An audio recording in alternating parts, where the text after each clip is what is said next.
Hello भक्तों, कालिका माँ Adishakti channel में आप सबका स्वागत है। आइए आज सुनाएंगे सोमवती अमावस्या की कथा। सोमवती अमावस्या की कथा हर सौभाग्यवती स्त्री को सुनना चाहिए। कथा सुनने मात्र से अखंड सौभाग्य की प्राप्ति होती है। हर सौभाग्यवती स्त्री सोमवती अमावस्या का व्रत रखती है। व्रत पूजन सामग्री स्क्रीन पे लगी है, आप देख लीजिएगा। इसी तरीके से पूजा कीजिएगा। आइए सुनाते हैं आपको सोमवती अमावस्या की कथा। जय माता दी। एक गरीब ब्राह्मण परिवार था। उस परिवार में पति पत्नी के अलावा एक पुत्री भी थी और पुत्री धीरे धीरे बड़ी होने लगी। उस पुत्री में समय और बढ़ती उम्र के साथ सभी स्त्रियोचित गुणों का विकास हो रहा था। वह लड़की सुंदर, संस्कारवान एवं गुणवान थी, किंतु गरीब होने के कारण उसका विवाह नहीं हो पा रहा था। एक दिन उस ब्राह्मण के घर एक साधु महाराज पधारे। वो उस कन्या के सेवा भाव से काफ़ी प्रसन्न हुए। कन्या को लंबी आयु का आशीर्वाद देते हुए साधु ने कहा कि इस कन्या की हथेली में विवाह योग्य रेखा नहीं है।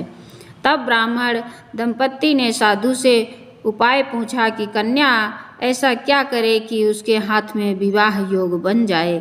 साधु ने कुछ देर विचार करने के बाद अपनी अंतर्दृष्टि से ध्यान करके बताया कि कुछ दूरी पर एक गांव में सोना नाम की धोबिन जाति की एक महिला अपने बेटे और बहू के साथ रहती है, जो बहुत ही आचार विचार और संस्कार संपन्न तथा पतिपरायण है। यदि यह कन्या उसकी सेवा करे और वह महिला इसकी शादी में अपने मांग का सिंदूर लगा दे, उसके बाद इस कन्या का विवाह हो तो इस कन्या का वैधव्य योग्य मिट सकता है।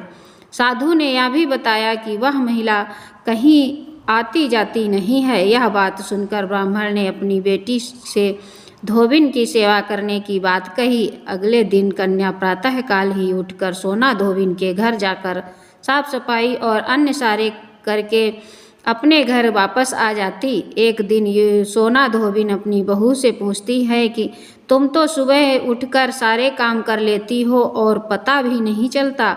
बहू ने कहा, माँ जी, मैंने तो सोचा कि आप ही सुबह उठकर सारे काम खुद ही खत्म कर लेती हो, तो मैं तो देर से उठती हूँ। इस पर दोनों सास बहू निगरानी करने लगी कि कौन है जो सुबह ही घर की सारा काम करके चला जाता है। यह विचार कई दिनों के बाद धोबिन ने देखा कि एक कन्या मुंह अंधेरे में आती है और सारे काम करके बाद में चली जाती है। जब वह जाने लगी तो धोबिन उसके पैरों पर गिर पड़ी, पूछने लगी कि आप कौन हैं और इस तरह छुपकर मेरे घर की चाकरी क्यों करती हैं। तब कन्या ने साधु द्वारा कही गई सारी बात बताई। सोना धोबिन पति परायण थी, उसमें तेज था। वह तैयार हो गई। सोना धोबिन के पति थोड़ा अवस्था में थे। उसने अपनी बहू से अपने लौट आने तक घर पर ही रहने को कहा। धोबिन ने जैसे ही अपने मांग का सिंदूर उस कन्या की मांग में लगाया, उसका पति मर गया। उसे इस बात का पता चल गया। वह घर से निराजल ही चली थी, यह सोचकर कि रास्ते में कहीं पीपल का पेड़ मिलेगा तो उसे भंवरी देकर और उसकी परिक्रमा करके ही जल ग्रहण करेंगे।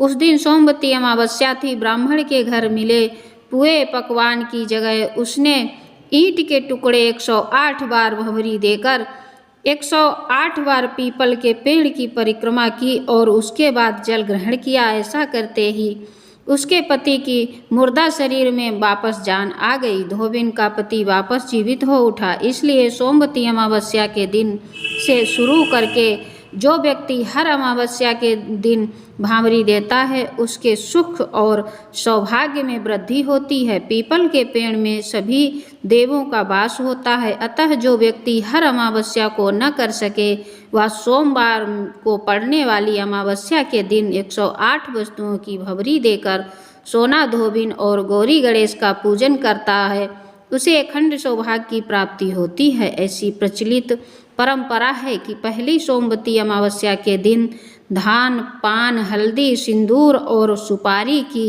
भंवरी दी जाती है। उसके बाद की सोमवती अमावस्या को अपने सामर्थ्य के हिसाब से फल, मिठाई, सुहाग सामग्री, खाने की सामग्री इत्यादि की भंवरी दी जाती है और फिर भंवरी पर चढ़ाया गया सामान किसी सुपात्र ब्राह्मण, ननद या भांजी को दिया जा सकता है।